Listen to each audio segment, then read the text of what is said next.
3, 2, 1. All right, 3, 2, 1.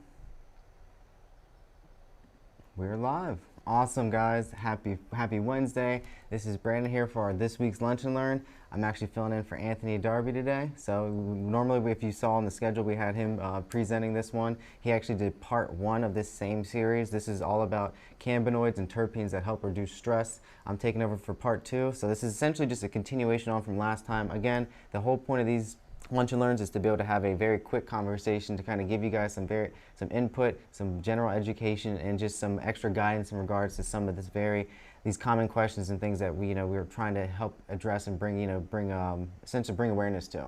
So that being said, I would love to jump right into it. Again, every Wednesday we do these. The last roughly between 10 to 15 minutes. So you can expect the same thing today, something to be able to handle on your lunch break. So without further ado, I'm gonna jump right into it, guys. The very first thing, we briefly spoke about this one last week, of course, but I want to get a little bit more into it this week. This one's all about the terpene Mercine. So you guys, again, you may be aware of what we kind of brought up a little bit last week. I don't think we had too many slides and stuff on it, but essentially Mercine is one of the more common terpenes found in cannabis.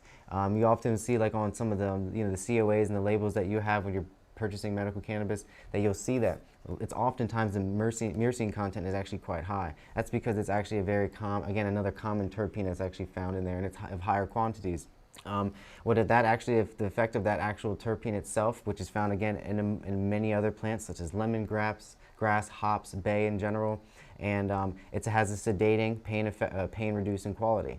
So it's mainly used for, again, the idea hopefully to regulate, to help basically mitigate some stress responses. It's supposed to allow your body to relax a little bit more. Again, the sedation effect means that this is a really great terpene to utilize in the evening time, or especially whenever it is time for you to go to sleep. Because again, utilizing this prior to actually doing so will allow it to get the most use out of it.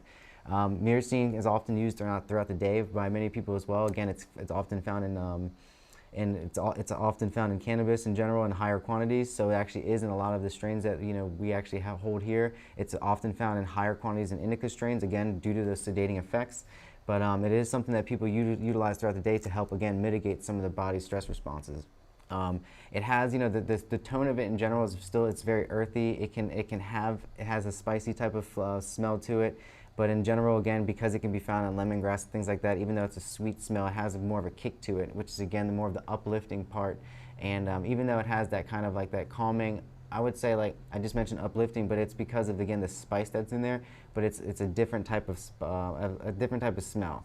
If you've ever smelled again just like hops in general by itself, or cut open a mango in general, it has that sweet smell, but it also still has that kind of like a tang to it. It's hard it's hard to explain, but utilizing cannabis with, again, this terpene within it can do wonders and stuff. So keep that in mind. Again, I brought up that it's also in these other plants. So again, lemongrass, things like that, essential oils, that is a very common terpene you'll find. So keep on the hunt for that. Again, if you're looking to mitigate some stress, definitely when you're coming in, look for whether it's flower or whatever product you end up searching for, look for something that has some Mercine in it, and it can definitely help you on your path. We'll keep on going. This one's Betacarotene. Now again, we briefly touched on this last week. I think this one didn't have to.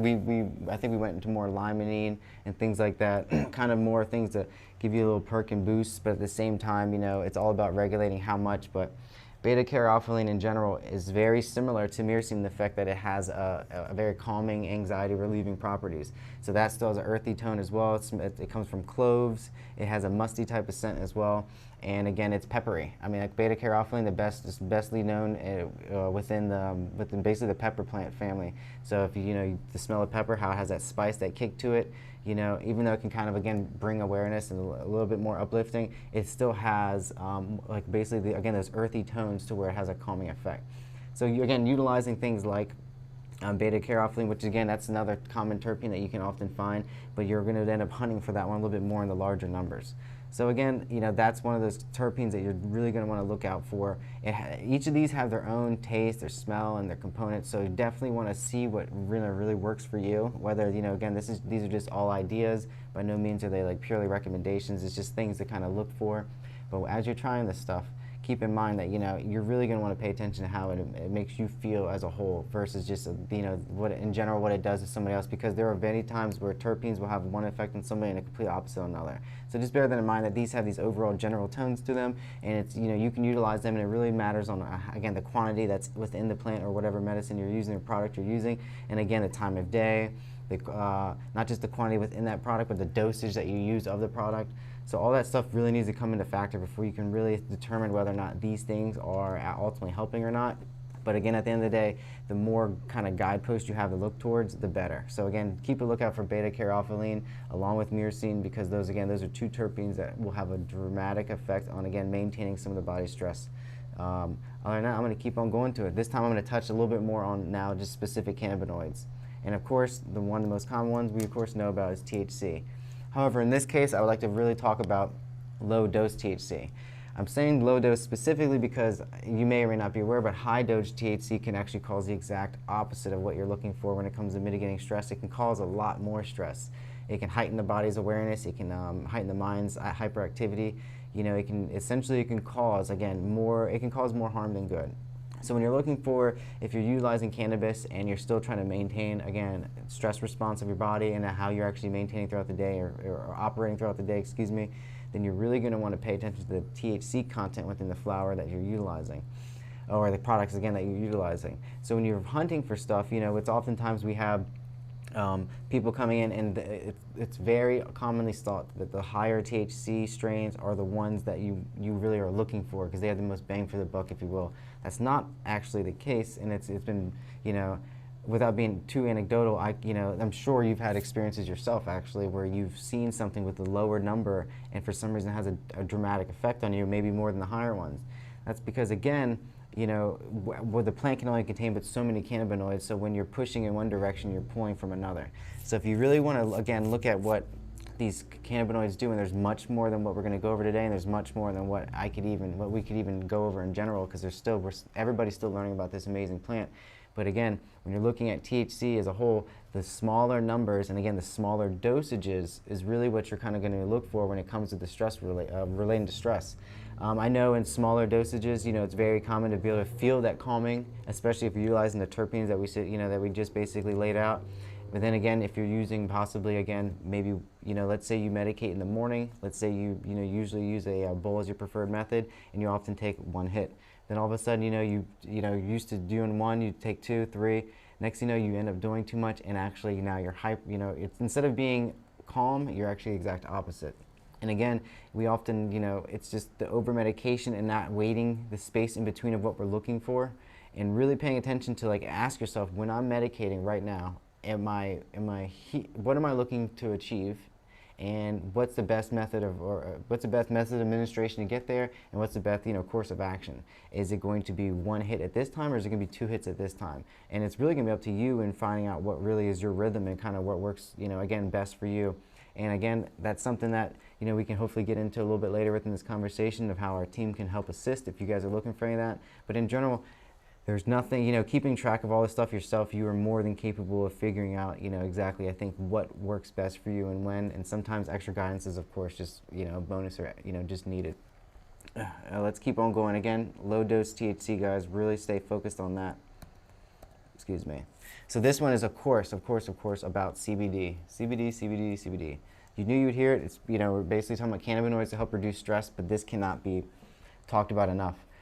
Again, I can't put a number on it, but I do know, I would assume that well more than half of our patients do not utilize, I would say, CBD routinely, which would be, if you look at the plant natively, how it would have, evolved over time had it not had so much maybe hands-on manipulation. CBD, again, was very abundant within the plant, and it's gotten its way kind of moved, it's gotten out of the limelight because, again, as phenotypes and stuff are being hunted, everybody's chasing THC, and that became a very strong, I think, message and kind of starter and introduction to a lot of people's cannabis journey. So it's hard to move away from that direction, but from somebody, I will be anecdotal here, somebody who's utilized low THC products and also often CBD products, what I look for when I'm actually medicating is literally the anxiety relief, is just the ability to be able to maintain kind of my mental faculties, to get throughout the day, and to be able to handle all the stuff that I got on my shoulders and do it with a smile.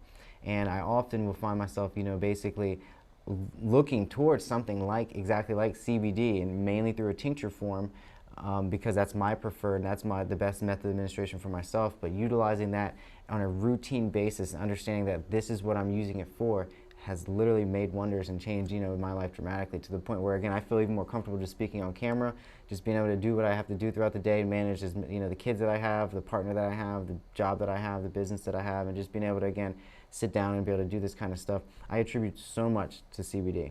I really do. And I wouldn't say I couldn't do those things without it, but I like to say that I do them much more effectively and efficiently because, again, I have the kind of the calmness to be able to, I think, carry myself throughout the day and handle a lot of the life stressors that it kind of throws at me. And I don't take CBD for granted at all, and I consider that actually my preferred cannabinoid much over THC. So, at the end of the day, if I had to pick one, I would actually probably end up not getting the strong intoxication from THC, because I know that at the end of the day, I'm really looking for that really calm, just like light feeling, calm in my chest, light, and being able to just breathe deeper and deeper. So again, that's my preferred thing. And I also look at it like, if you are, again, looking to mitigate stress, to think about the things we laid out, the common terpenes. Again, I only brought up Mercine and Betacarotene, but you can utilize many more. Again, I brought up limonene just very briefly. The lemon scent within there, again, can have a very uplifting and almost, it's essentially, it's very stress reductive. Having that citrusy smell does do an uplifting type of thing to you, and that's what we're looking for. So this is really not about trying to control your energy or anything like that. It's really about just stress relief. So keep in mind smells and the terpenes in general. So look for the limonene. Just look for different things, again, that that just find out what your nose really wavers towards. And again, it might not even be anything that we're suggesting, but there are, again, very commonalities between a lot of the stuff that, again, we want to gear you towards. But at the end of the day, your body is completely its own. Your endocannabinoid system is its own. You have your own diet, your own belief system, your own, just the way you operate and move throughout the day is completely different than anybody else. So keep that in mind, that when medicating and trying to pick and choose your, what products you're using, when you're using them, how you're going to use them, and why you're going to use them, you have to really ask yourself, like, what is your reason? And then you can only take somebody like my anecdotal evidence or advice and just basically look at it as exactly that, just as advice, in that it can help hopefully gear you towards a certain specific direction. With that being said, how can we help? Very easily, actually. You can reach out to our patient services team. I just was basically alluding to, again, like, sometimes extra assistance is needed. We want to be able to encourage you guys and give you the tools to be able to do all this type of tracking, and encourage you just to be able to hone in on your own, basically be responsible for your own wellness path. But at the end of the day, we also want to be able to be an asset and a tool to be able to help guide you on that path. So of course, as always, we offer our patient services team. We're able to sit down with them, have a consultation.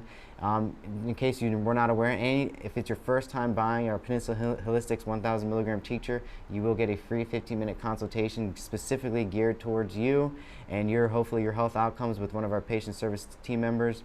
Again, we have the ability to hopefully kind of gear you and point you in the direction much more guided than what I kind of just gave here in general. You're going to have your own specific concerns, your own specific goals in mind, and hopefully our members of our team, especially Donnie Jackson, our head of patient service, can help kind of guide you on that path and lead you down exactly the road you're hoping to lead on. And it's not always going to be utilizing cannabinoids. It might sometimes be suggesting you literally go outside, read a book, exercise, eat better, do things like that. Things that might not have anything to do with the direct resource that we have here, but still guiding you in that path. But at the end of the day, the cannabinoids that you're utilizing, if that's what you so choose to do, there are many to choose from. There are many. It's only going to get bigger and bigger and bigger. And I think we have the experience and we have the team to help guide you on that path. We've seen thousands of people at this point come in and out these doors. And because of that, again, everybody's got their own endocannabinoid system, but there are very commonalities. There are, very common, characteristics between a lot of this stuff. And that's what we hope to be able to, again, kind of give you these guideposts to look towards. So again, today was all about stress reduction. This month is still about stress reduction. The change of seasons are coming. There's warm weather's here. We're in Salisbury, Maryland. The weather is getting warm and sunny here. So next month you can definitely expect things to change, the tone to change, and we're going to be pretty much kicking things up a little bit in regards to basically getting your energy back up, maintaining that energy, and basically just kind of driving home for summer. And again, I'm very grateful I was able to do this today, speak with you all. Next week we have another one coming up, but this one's going to be more geared towards strains. Keep in mind, strains vary depending on what type of characteristics and what the profile is of that actual plant.